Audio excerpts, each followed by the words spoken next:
Hello दोस्तों, कैसे हैं आप लोग। Welcome back to my channel. तो आज मैं जो आपको कहानी सुनाने वाला हूं उसका नाम है एक बोरी गेहूं। तो आपको ये वीडियो पसंद आए तो इस वीडियो को लाइक कीजिएगा, चैनल को सब्सक्राइब कीजिएगा, इस वीडियो को अपने दोस्तों के साथ शेयर ज़रूर कीजिएगा और कमेंट में बताइएगा कि सबसे अच्छा पार्ट इस स्टोरी का आपको कौन सा लगा। तो चलिए इस वीडियो को शुरू करते हैं। प्रतापगढ़ में एक बहुत ही संपन्न राज्य था। वहाँ के राजा बहुत ही प्रतापी थे, प्रजा का पूरा ख्याल रखते थे। राजा ने पूरे जीवन प्रजा की मन से सेवा की थी, लेकिन अब वह बूढ़े हो चले थे तो मन में बड़ी दुविधा थी कि उनके बाद राज्य को कौन चलाएगा। राजा साहब के वैसे तो 3 बेटे थे। अब तीनों ने एक ही गुरु और एक ही विद्यालय से शिक्षा ली थी, लेकिन राजा यह निर्णय नहीं कर पा रहे थे कि कौन राज्य के लिए सबसे अच्छा उत्तराधिकारी होगा। अब राजा ने तीनों बेटों की परीक्षा लेने की सोची।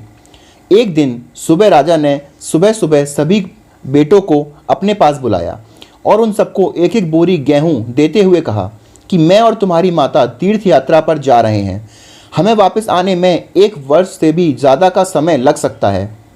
तुम तीनों की ये जिम्मेदारी है कि अपने हिस्से के गेहूं को संभाल के रखना, और जब मैं वापस लौटूं तो तुमको ये गेहूं की बोरी वापस मुझे लौटानी है। ऐसा कहकर राजा परदेश चला गया और रानी जी को भी अपने साथ ले गया। सबसे बड़े बेटे ने सोचा कि गेहूं की बोरी पिताजी को वापस लौटानी है तो मैं इसे तिजोरी में रखवा देता हूँ। जब पिताजी आएंगे तो उनको वापस दे दूंगा। यही सोचकर उसने गेहूं की बोरी तिजोरी में रखवा दी ताकि एक दाना भी इधर उधर ना हो। दूसरे बेटे ने सोचा कि तिजोरी में तो गेहूं सड़ जाएंगे, मैं इन गेहूं को खेतों में डलवा देता हूं, जिससे गेहूं की अच्छी फसल होगी और पिताजी को 1 बोरी की बजाय कई बोरी दे दूंगा। अब उसने ना गेहूं के लिए अच्छा खेत देखा, ना ही अच्छी उपजाऊ ज़मीन देखी और ना ही खेत की घास फूस को साफ कराया। बस एक ही बंजर ज़मीन पर सारे गेहूं डलवा दिए और कभी उनकी देखभाल करने नहीं आया।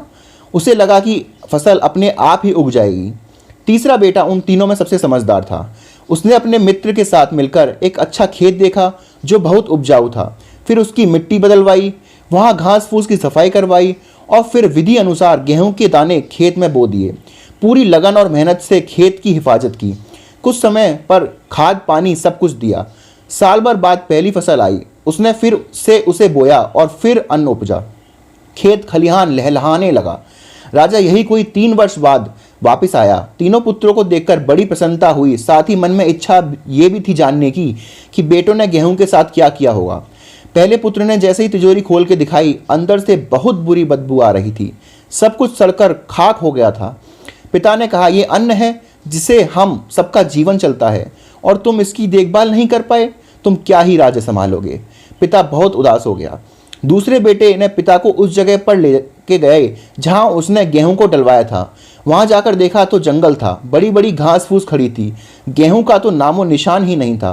राजा बहुत नाराज हुआ और उसे भी राज्य का उत्तराधिकारी बनाने से मना कर दिया। अब तीसरा पुत्र जो सबसे ज़्यादा समझदार था, वह उसे अपने खेतों पर ले गया। वहाँ दूर से ही एक अलग खुशबू आ रही थी। गेहूं की फसल लहलहा रही थी, चारों तरफ हरियाली और जीवन था और उस खेत से 50 बोरी से भी ज़्यादा गेहूं उत्पन्न हो चुका था और आज भी खेत में फिर से फसल खड़ी थी। राजा का मन देखकर बहुत प्रसन्न हुआ और राजा ने तीसरे बेटे को अपने राज्य का उत्तराधिकारी बनाने का निर्णय लिया। तो दोस्तों, उस राजा की तरह भगवान ने भी हमें कुछ गेहूं संभाल के रखने को दिए हैं। वो गेहूं है हमारा जीवन, जिसे हम बेकार के कामों में नष्ट कर देते हैं। ईश्वर ने जीवन दिया है दुनिया का विकास करने के लिए, अपना ज्ञान को बढ़ाने के लिए और उसे बांटने के लिए, लेकिन हम अज्ञानी लोग इस जीवन को सड़ा देते हैं और अंत में जब ईश्वर पूछता है कि जीवन में क्या किया, तो जवाब होता है शून्य, कुछ नहीं। तो आई होप आपको ये वीडियो और ये कहानी बहुत अच्छी लगी होगी। आपका सब्सक्राइब हमारे लिए बहुत ज़रूरी है, तो चैनल को ज़रूर सब्सक्राइब कीजिएगा और वीडियो को शेयर करके सब तक इस ज्ञान को पहुँचाइएगा। धन्यवाद।